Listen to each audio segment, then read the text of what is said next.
IPS Sunil Kumar తనే తన arrest వెనకాల ఉన్నాడనేది రఘురామకృష్ణరాజు ఉద్దేశం. తనని కొట్టించింది ఆయనేనన్నటువంటిది ఈయన ఫీలింగ్. ఆ కోణంలోనే సునీల్ సంగతి తేల్చాలన్నటువంటిది రఘురామకృష్ణరాజు గారి ఆగ్రహం. అందుకే సునీల్ని వెంటాడుతూ ఉంటారు. సునీల్ కూడా రఘురామకృష్ణరాజుని వెంటాడటం, దానికి ప్రతీకారం తీర్చుకునే ప్రయత్నాలు చేస్తున్నాం. ఇద్దరు ఎవరి మీద ఎవరు ప్రతీకారం తీర్చుకున్నారో ఎవరికి తెలియదు. ప్రస్తుతం కథ నడుస్తోంది. ఇందులో సునీల్ కుమార్కి ఈ రోజు వరకు పోస్టింగ్ రాలేదు. 18 నెలల్లో ఈ ప్రభుత్వం వచ్చాక అనేక మంది వైసీపీ టైంలో కీలక ప్రాధాన్యం కలిగినటువంటి పోలీసు అధికారులు పక్కన పెట్టారు. అందులో సునీల్ కుమార్ కూడా ఒకడు. ఇప్పుడు ఆయన తాజాగా చేస్తున్నటువంటి యాక్టివిటీ ఇక రాజకీయాల్లోకి వచ్చేయడానికి డిసైడ్ అయ్యారేమో. ఎందుకంటే ఈ 5 ఏళ్ళు రానియరు. ఏబి వెంకటేశ్వరరావుని ఎలా అయితే వాళ్ళు 5 ఏళ్ళు రానిలేదు, ఈ 5 ఏళ్ళు రానియరు. ఈలోపు రిటైర్మెంట్ టైం అయిపోతుంది. కాబట్టి ఈలోకి రాజకీయ ఎజెండాకు ముందుకు వచ్చినట్టు దళిత సామాజిక వర్గం నుంచి, కాబట్టి తన సామాజిక వర్గంలో బలమైన పట్టు ఉన్నటువంటి వ్యక్తి కాబట్టి కొత్త కాన్సెప్ట్ రంగంలోకి తీసుకొచ్చారు. మన దళితులును అటు వీళ్ళు కలిసి కాపులు కలిసి ప్రభుత్వం ఏర్పాటు చేద్దాం అని చెప్పి మీరు వెళ్ళి అడగండి అని దళిత నాయకులకు ఆయన పిలుపునిస్తున్నారు. కాపులతో మాట్లాడండి అని, సీఎంగా కాపుని పెడదాం, దళితులు డిప్యూటీ సీఎంగా ఇవ్వాలా, 5 ఏళ్ళు ఉండేటట్టు చూడండి అని చెప్పి అడగండి అన్నట్టు. అంటే రాజకీయ కొత్త సమీకరణానికి తెరదీసే ప్రతి ఇప్పుడు కమ్మ కాపు సామాజిక వర్గాలకు సంబంధించినటువంటి వాళ్ళు సీఎం డిప్యూటీ సీఎంలుగా ఉన్నారు. కాబట్టి అసలైతే కాపులు తమ నాయకుడు సీఎం అవ్వాలని కోరుకున్నారు.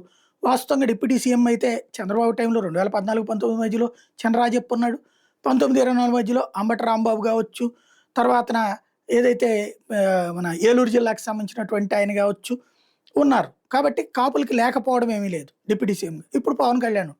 అలా కాకుండా పవన్ కళ్యాణ్ డిప్యూటీ సీఎంగా సీఎం కావాలి, కాపులు సీఎం కావాలని కోరుకుంటున్నారు. కాబట్టి కాపులు దాదాపు 27% ఓట్లు ఉన్నారు. కాబట్టి వాళ్ళు ప్రభావవంతమైనటువంటి శక్తి. కాబట్టి వాళ్ళు దళిత సామాజిక వర్గం కలిస్తే ఒక కొత్త ఎజెండా వస్తుంది అన్నటువంటి కోణాన్ని జనంలోకి తీసుకెళ్లే ప్రయత్నం ప్రారంభించుకొచ్చారు. దానికి అవసరమైన జడ శ్రవణ్ కుమార్ చేద్దాం, లేకపోతే కనుక హర్షకుమారిని చేద్దాం, ఇంకొకటి మాల సామాజిక వర్గానికి సంబంధించినటువంటి నాయకుల్ని సీఎంలు చేద్దాం అన్నటువంటిది, డిప్యూటీ సీఎంలు చేద్దాం అన్నటువంటి ఒక సరికొత్త రాజకీయ సమీకరణ వైపుకి తెరతీశారు సునీల్ కుమార్. ఇది ఇప్పుడు సంచలనం సృష్టిస్తోంది. తాజాగా ఏదైతే ఆయన మాట్లాడినటువంటి మాటలు ఇప్పుడు వైరల్ అవుతున్నాయి. రాష్ట్రంలో ప్రధానమైన అత్యధిక జనాభా ఉన్న అధికారం కోసం ప్రయత్నిస్తున్నారు. అందులో చాలా వరకు విజయం సాధించిన కులం కాపు సామాజికులు. వాళ్ళు మనలో కలిస్తే మన బలం రెట్టిపోతుంది. మన డిమాండ్కి సహకరించాలని కాపు సోదరులు కోరండి, అందరినీ కలుపుకుపోయి అందరికీ మన ఎజెండా ఏంటో తెలియజేయండి. మీరు దళితవాడ పంచాయతీకి మద్దతుగా ఇస్తే మేము మీకు మద్దతు ఇస్తామని వాళ్ళతో చెప్పండి. అంటే స్థానిక ఎన్నికలు వస్తాయి కాబట్టి దాన్ని దృష్టిలో పెట్టుకుని అనమాట. నాకు ఎన్నికల్లో టికెట్ ఇస్తే కూడా వద్దని చెప్పి దళితవాడని పంచాయతీగా చేయాలని అడిగాను అన్నటువంటి పాయింట్ కూడా ఇక్కడ చెప్పుకొచ్చారు. ఇందులో ప్రధానంగా దీన్ని ఇప్పుడు అఖిల భారత సర్వీస్ అధికారులు రాజకీయ కార్యకలాపాల్లో పాల్గొన్న నిషేధం కాబట్టి ఆయన్ని ఈ పదవి నుంచి తీసేయండి అంటూ కేంద్రానికి ఉపసభాపతి రఘురామ లేఖ రాయడం అన్నటువంటిది ఇక్కడ కీ పాయింట్ అనమాట.